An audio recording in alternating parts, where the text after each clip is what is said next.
Welcome to the future, and the future is now. Welcome back to Crash and Edy, people. Been too long.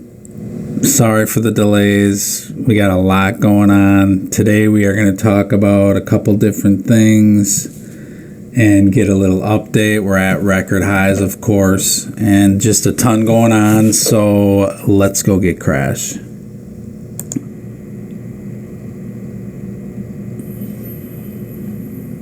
Crash, what's going on, man? Are you with us?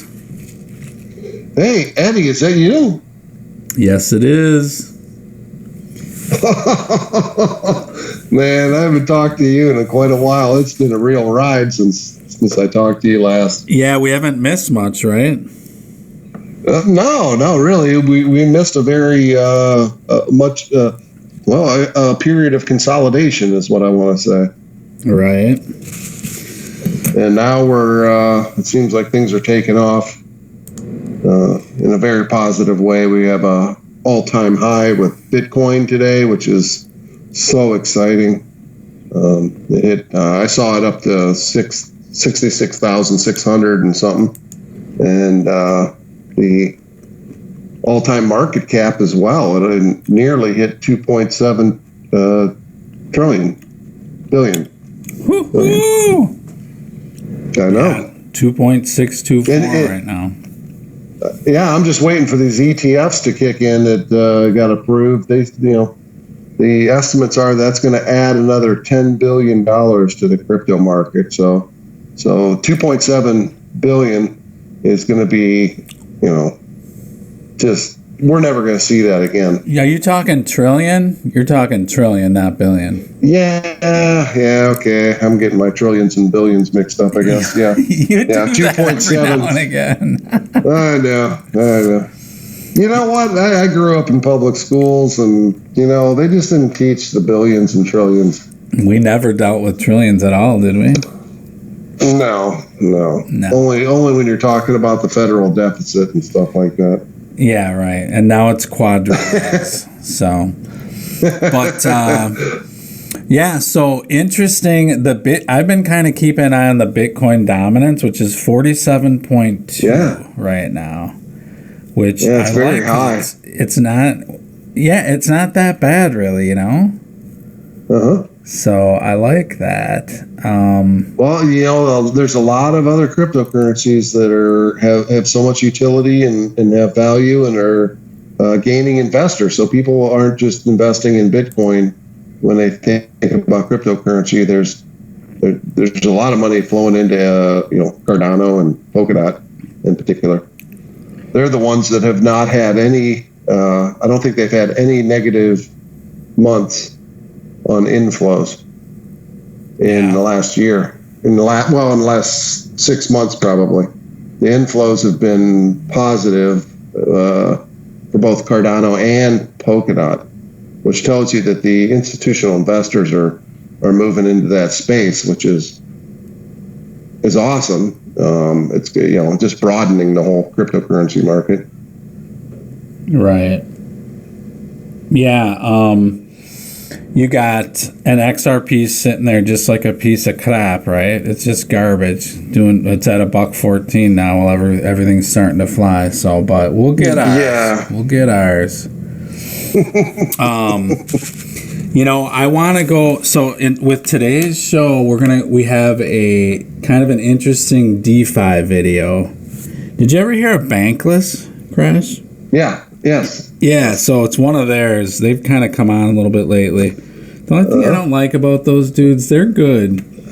But what I don't like about them is they're so Ethereum maxis, man. They are all over everything Ethereum. Which, you have these ecosystems now, and I lean more towards the XRP ecosystem. So we're going to follow. We'll talk about some Songbird stuff. We got Flare Networks coming out pretty soon. It'll probably be a couple months, they're talking, but I like the tech. From what I've seen from Songbird, I like the tech. It's so these guys talk about 2.0. So what else are you seeing before we get to that, Crash? What else are you seeing in the market that's kind of... Well, we've seen a slowdown in the NFTs and there's the NFTs in the gaming market. They're just so ripe to explode. NFTs are they have exploded in some ways, but right. The way I'm playing NFTs is not trying to get into all these small cap stuff. Right. Ethereum's my go-to for all. It covers all the NFTs. Yeah. What percent of the NFT market is on Ethereum? It's got to be 80 or 90%. I would think. Yeah, I would definitely think that there's a lot of stuff coming on. We got to do a show. We got to do an that'll NFT. Change. We got to do an NFT update show pretty soon.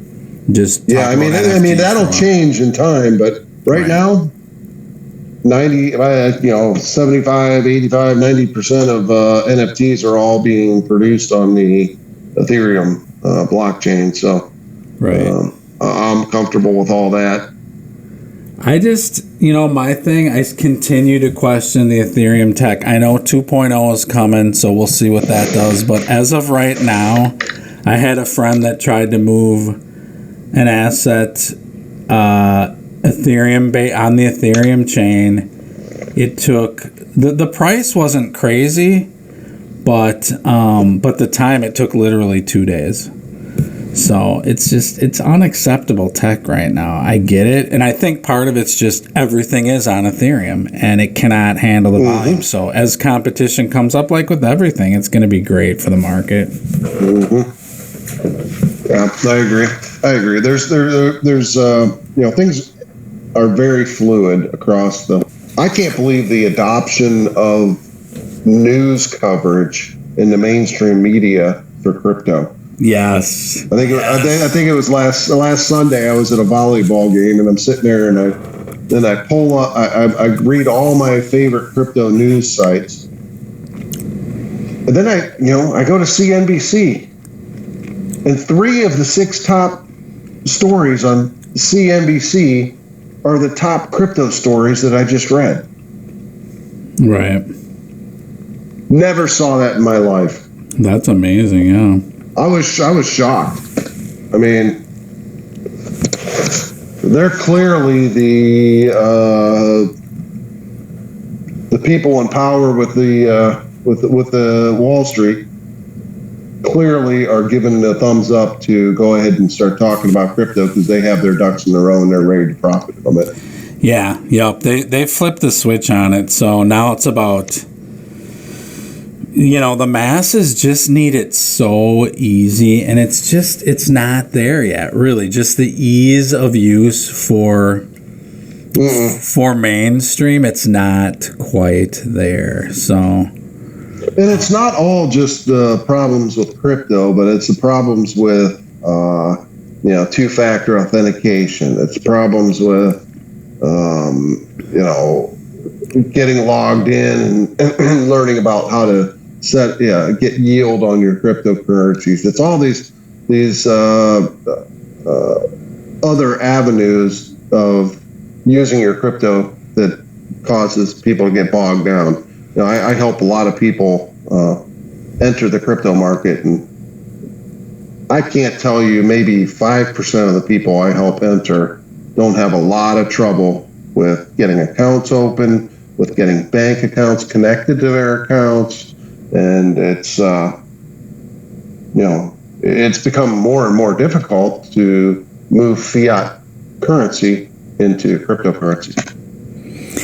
That's interesting. At least in the United States, yeah. Yeah, and they don't want you leaving. That's become really clear. I've had friends like with Coinbase that They're literally just sitting on their funds. They will not. I mean, 7 and 10 days for tens of thousands of dollars of just cleared funds, just sitting there, and it's just like, oh, there's a hiccup, there's a glitch. Oops, sorry about that. You know, so in Coinbase, I mean, when you look at their regular commissions, I mean, one guy was showing me they've turned to full service commissions. I mean, this is like, they forget about online trading commissions. They started out that, but now they've flipped into, unless you go on Coinbase Pro, one guy was telling me that it's like cheaper. It can be $400 or $500 to move 15-20 grand. What is that? It's full service, you know? That's like the old days, man.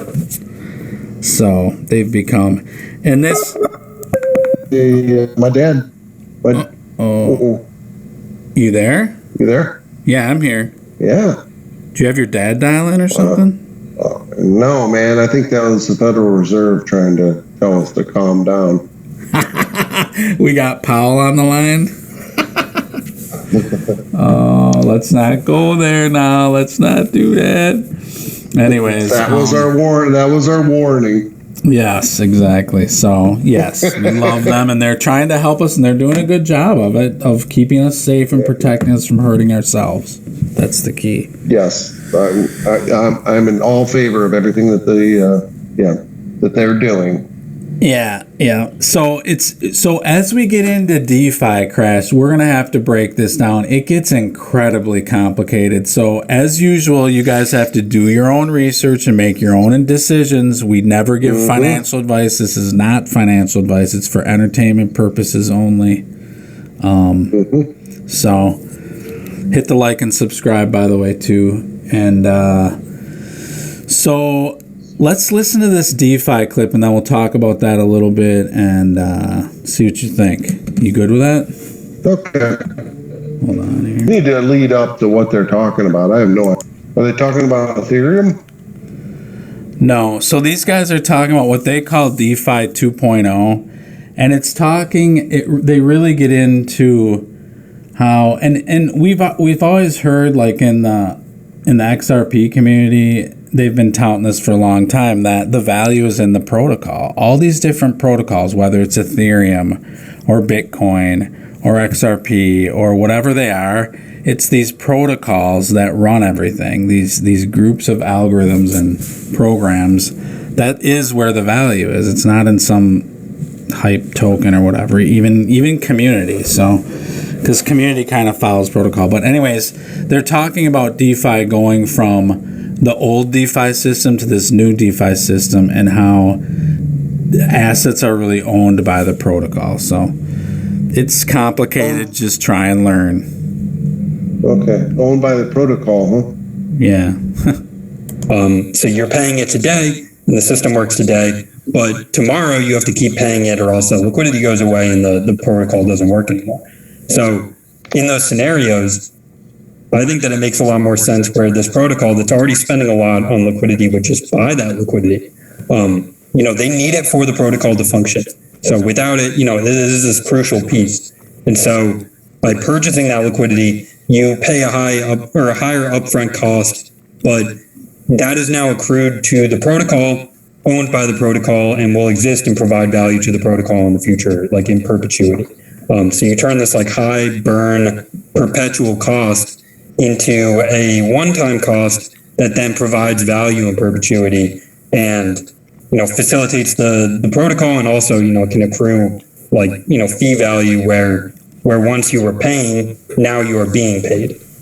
So kind of flip this model on its head. I want to talk about that flipping of the model and dig into sort of the protocol owning the liquidity and the protocol buying the liquidity.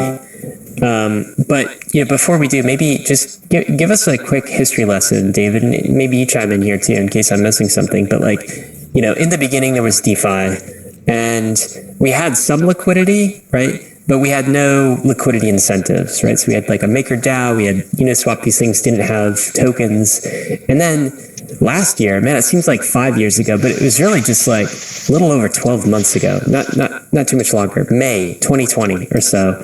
Compound comes out and they're saying, we're issuing a token called Comp. And the way you earn that token is by giving the protocol something it wants, and the protocol wants liquidity. So you put liquidity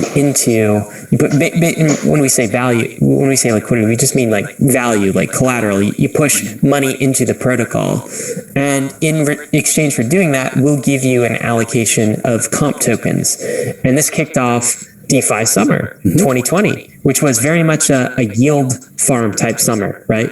And then what we found is like some of these yield farms persisted, but some of them were somewhat fleeting. And then what do you call it? The roller coaster, David? The euthanasia of roller coaster, where you go kind of around and around and around, and it gets worse and worse and worse. And eventually, like you die through all the spirals. And so the farms seem to get worse and worse and worse. We started to see the issues with yield farming. And then there's been somewhat of a lull, I think, in DeFi, right? And lots of maybe reasons for this. But now what's resurfacing, I think, with Olympus DAO and some of these DeFi 2.0 protocols is this new idea, which is not liquidity farming, like we're just shotgunning and spraying tokens everywhere, but protocols will start to own their own liquidity. This is kind of the trend that we're seeing, new liquidity types of designs. David, I don't know if you'd add anything to that, or if I missed anything in the history there. Yeah, the whole concept of yield farming has many edges to a sword, to a single sword. For something like Compound, it really needed to find a way to distribute its token out to many, many people. And so yield farming was one of the ways that it would do that. But the needs of... Okay, so Crash, are you with me on all this stuff, man? Yeah. The DeFi summer last year was incredible. It was it absolutely brought up the whole yield farming thing, and frankly, I found that very confusing and hugely expensive to be involved in. Right. So you get yield farming, DeFi right? 2.0. I'm all for. I'm actually, now that I watched that, I think I'm doing DeFi 2.0 on incognito. Okay. So they pay me for providing liquidity. Right. Yeah. That's really what yield farming is. You're basically dropping your tokens in and getting yield. In some cases, 20+%, and then they move out. But that kind of doesn't help the system the best because it's not really consistent liquidity, So these new ones these new DeFi are more where the liquidity is owned by the protocol. And that's really when you say owned, it's when you're actually staking it for a 6 to 12 month period. Well, like with Songbird, you don't even have to stake it. It's delegated. Yeah, you delegate your vote, and then you get a yield from that. So it's different. It is. I think that's what they mean. Back up a second. I mean, for our audience, DeFi is a new financial system. I mean, there's $3.5 trillion of just junk bonds out there. So that's all going over to DeFi.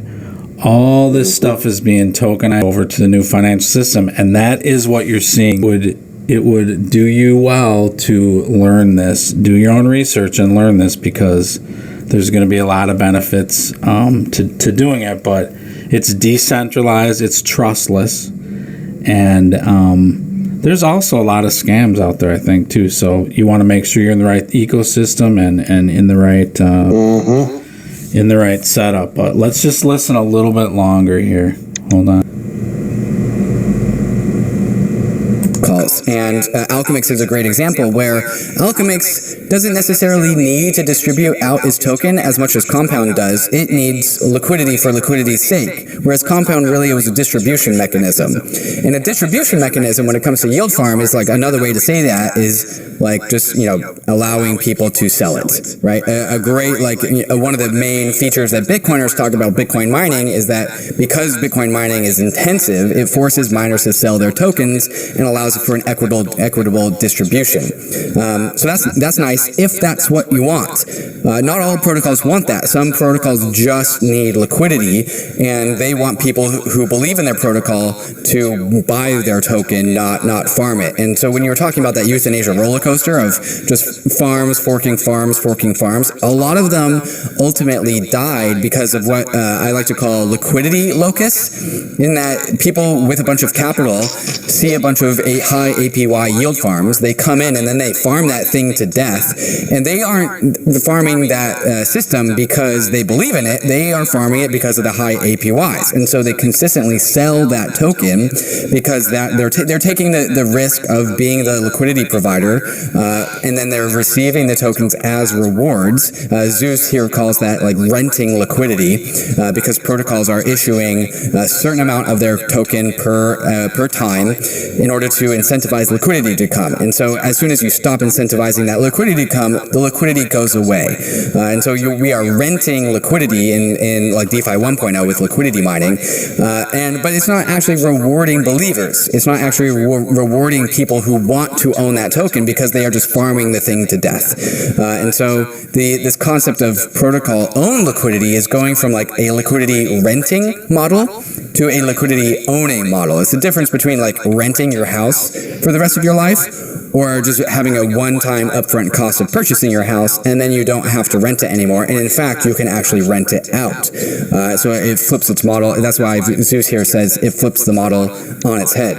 Zeus, did we get that right? And is there anything you want to... Okay, so yeah, it's complicated. We're gonna drop the link of this video below.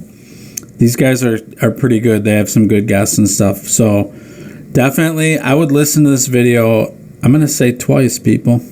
If you really want to get knowledgeable on this stuff, there's a lot of interesting stuff in here. So yeah, Eddie, that was really good. I mean, it's kind of you're really putting out material here that is cutting edge.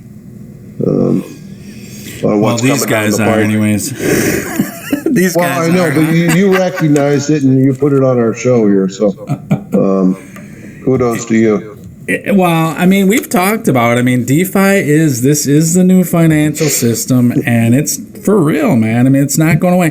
And it's why, I mean, this shows you why the banks are so afraid, because there's no middleman with this stuff. That's the thing here, guys. You're not trusting anyone. You're not calling up a broker getting feed to death. You're not going to your bank and getting feed to death. And then, oh, where's my stuff? Oh, I can't do this. It's a whole and the best part is that you can access it 24/7, 365 days a year. There's no weekends. There's no holidays. It's accessible. Yep, and it's global, and crypto really is going to do a lot for the world. It's exciting because it's going to help people that desperately need help with their money, and I think it's cool to be a part of and just watch. Yeah, there's a lot of exciting stuff going on. So there's a lot of oppressed people across the planet that are now going to be they're going to have access to banking. Yep, with not having to go in and get feed to death and go to walk into a branch and all that stuff. It's all they need is a smartphone and some education, and they can participate. Yep. So, anyways, that's just to touch on DeFi, and we're going to get into DeFi and NFTs as we move along and try and teach you guys the best we can about this stuff, because it is it's imperative that you learn this stuff, and we're learning along with you. So it's we'll bring out the best information we can in somewhat of a concise manner. This stuff's just so we could have an 8-hour show on this stuff and just beginning, So absolutely. So hit the like and subscribe, people. Again, this is not financial advice. Do your own research. What else you got, Crash? Well, I'm on my way to Miami. Yeah, what are you doing down there? I may or may not be having dinner at Carpicio's with the mayor of Miami. Dude, you're moving out, man. You're putting the heat on big time. Good stuff. Yeah, shout out to my buddy Gabriel. Nice. He set you up or what? Yeah. Nice. Yeah. And my buddy Kevin Dennis as well. Yeah. Cool. All right. Well, fill us in, man. Put out a good word for the show. Well, I'm sure you guys will be talking about that a lot. So we'll see what happens with the markets, people. You want to cover anything else, Crash, or let's make this a short one? Yeah, let's just wrap this up and let's do another one here real soon. Yeah, we'll do one soon, you guys, and get some good stuff going. So yeah, everybody just comment. Let us know how our tech is, because we're trying to improve our tech, and we're hoping this show is a little cleaner than the past. Yes, USDC 32.3 billion. What is Tether? Tether 69, almost 70 billion. What's market cap at now? That's what it is. That's Tether's market cap, almost 70 billion. Oh, the total? Market cap. Yeah. Total 2.624. This is on Coin Market Cap, so Bitcoin dominance of 47.2. So hey, so the people that got the Songbird airdrop, you're going to get an XFi airdrop coming up, I think, November 5th, based on your Songbird tokens, but you got to get them off the exchange and into a wallet. That's sweet. Oh, really? Yeah. Okay. That's coming, and then we'll keep you posted on other. You got to get the Songbird into a wallet, not your Ripple, not your XRP. No, your Songbird, and that Bifrost wallet. From everything we've heard from everyone, people are digging that thing. So yeah. Okay, my question is, Eddie, I have a lot of friends who have XRP on some of these exchanges, and they have not distributed it. They have not received their Songbird. Their Songbird, yeah. Well, did they have it? Oh yeah, they had it. They had it before the snapshot. Okay. Well, I don't think. I know Coinbase. I know Crypto.com. I think Gemini.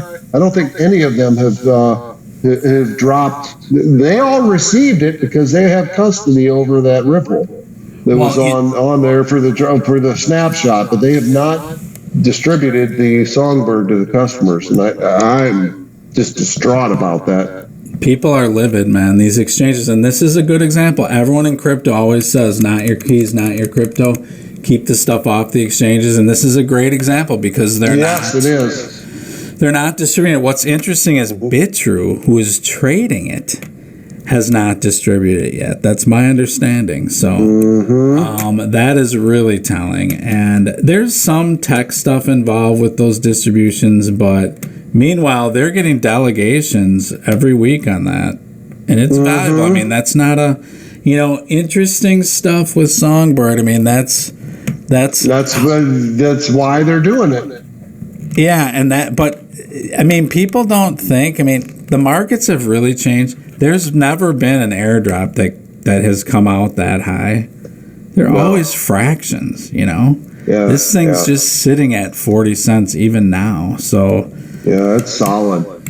It's really a great canary Songbird is a great test for the Flare network, and Yeah, they're doing their so many tech people. right. Yeah, so many people are going to be when the Flare network comes out. These exchanges better have their ducks in a row, or they're going to get.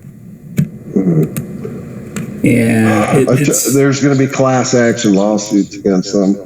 Right. I guess the Ripple one's up to 50,000 now. 50,000 people for that bet. Yeah. I wouldn't be surprised if the Songbird one isn't coming real soon if they don't distribute those coins. Yeah. Oh, and this is the thing too about lack of regulations. There's no rules around that. They don't have. They can never do it. It's completely legal. There's no rules. Mm-hmm. So that's something I think regulation will help out. I would bet. There's no rules, but me and my friends, we have honor and equity. Yes. Yeah, it's not ethical for sure. So, and I'm a little bit surprised at BitTrue for that, if it's true. So, I don't know. But we'll see. I mean, it's going to continue to play out. I think these newer tokens coming out, though, there is going to be less garbage. And the thing about these DeFi tokens, it's utility out of the gate. There's never a point where there's no utility with these things, you know?